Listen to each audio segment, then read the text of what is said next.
Hi, everyone. I'm Stephanie Rudine, the Director of Donor Engagement for the ALS Association Oregon and Southwest Washington chapter. I'm excited because today is Giving Tuesday. Giving Tuesday is a global movement that inspires hundreds of millions of people to give, collaborate, and celebrate generosity. Throughout today, we will be sharing the stories of our amazing supporters. These are people who give generously to our chapter and who have also been affected by ALS. I'm excited to start out this special day with a conversation with Colleen Condon. Colleen's family has made a generous commitment of a $15,000 matching donation for today only in memory of John Condon. The Condon family has been amazing supporters of ours throughout the year, and we're so lucky to have Colleen here to talk to us about John's legacy. All right, thanks so much, Colleen, for joining us today and being willing to share about your dad and about your amazing family. To start off, can you tell me a little bit about your dad, John Condon? I never had a chance to meet him. I'd love to know, what his life was like before ALS and what type of person and dad that he was. For sure. So the first thing that comes to mind is that my dad was super tall. So he was 6 feet 6 inches and could stand out of any crowd. And that's where I get a lot of my height from. Though my mom is really tall too. My dad was very, very tall. He was a really impressive human. He had so much drive in everything that he did, and he was super diligent, and he was very robotic is not the word, but he had a schedule to him. He made sure he always swam his hours worth of laps at the pool. He would always read the paper every morning, and he'd always come home from work and have a glass of wine. Like, these are the things that I remember. And granted, I was younger, but he was a funny guy. I think I see a lot of myself in him now. I've kind of like developed that schedule, and I try and do things every morning at a certain time, and I definitely don't read the paper as much as he did, but getting there, working on that. Yeah, it sounds like you've kind of inherited his routine. His that I think also made him a very driven person and a person who really accomplished his goals, kind of through that routine as well. Totally. And I know as you were saying, your dad was diagnosed with ALS when you were a little bit younger, but can you tell me a little bit about when he was diagnosed and what his journey with ALS was like? Yeah, so he was diagnosed my sophomore year of high school, and it started as really just a stutter, and we were all confused and curious, and when he finally got the diagnosis, I mean, it was obviously horrible, but his voice went really slowly, and thank goodness for iPads at the time. We had him set up with, once his voice finally did go, he was able to type everything that he wanted to say, but slowly but surely that kind of went away too. And he passed away the summer after my high school graduation, and it was just about 2 weeks before I went to college. Oh, that's terrible. But he knew that you had gotten into, is it Columbia? Yeah. So you would be kind of starting this new journey in your life. Yeah, and he was super passionate about ensuring that I went to school, which was, I mean, to go from Portland, Oregon, all the way to New York City.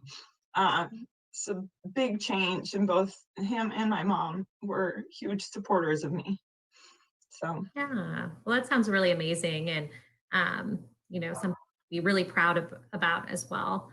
Um, so now that you live in New York, I know you're in Portland right now for the holidays, but normally you live in New York, and I've heard, I think from your mom telling me that you were a little bit involved with the Young Professionals Association in New York, and of course you're participating in this interview, which is amazing. So why do you personally continue to be involved with the ALS Association and give back and things like that? yeah, so a lot of it, I think, comes from both my mom, but a lot of my dad. He was a very charitable person, would give back to the people who he loved, and the people, and just a lot of, he would just give back to society and foundations and whatever it may be. And I think after kind of living through his disease and kind of getting through college and college sports, I've found myself kind of needing to fill a gap, if you will, of that. How do I give back? How do I kind of keep up my father's legacy a little bit? So there's a little bit of that. And I think with the ALS Association specifically, I think it's a lot of how do we make sure that that no one else has to live through that again. So yeah. Yeah, I think that makes a lot of sense. And, and I definitely appreciate you as a younger person as well, giving back and getting involved, because that's, exciting as far as like the next wave of philanthropists and the next wave of people that are making a difference in the community. And as you said, your dad was very generous, and your mom and your family has continued to be amazingly generous and making large gifts to our chapter, which we're so appreciative of. And you mentioned not wanting any other family to face this disease. What other kind of results, or what would you like to see from these, from the donations your family makes? And what are you hopeful about for the future for people living with ALS? Yeah, I mean, I think I can speak for everyone. Just finding a cure is such an important part of research. And I think an important part of where I hope donations and care can be given in the future is to hopefully extend as much as, or prolong the disease so that people can continue living their lives, hopefully, but then also caring for the caregivers, right? So my mom was a huge caregiver to my father, and looking back, I feel bad I didn't care for her enough.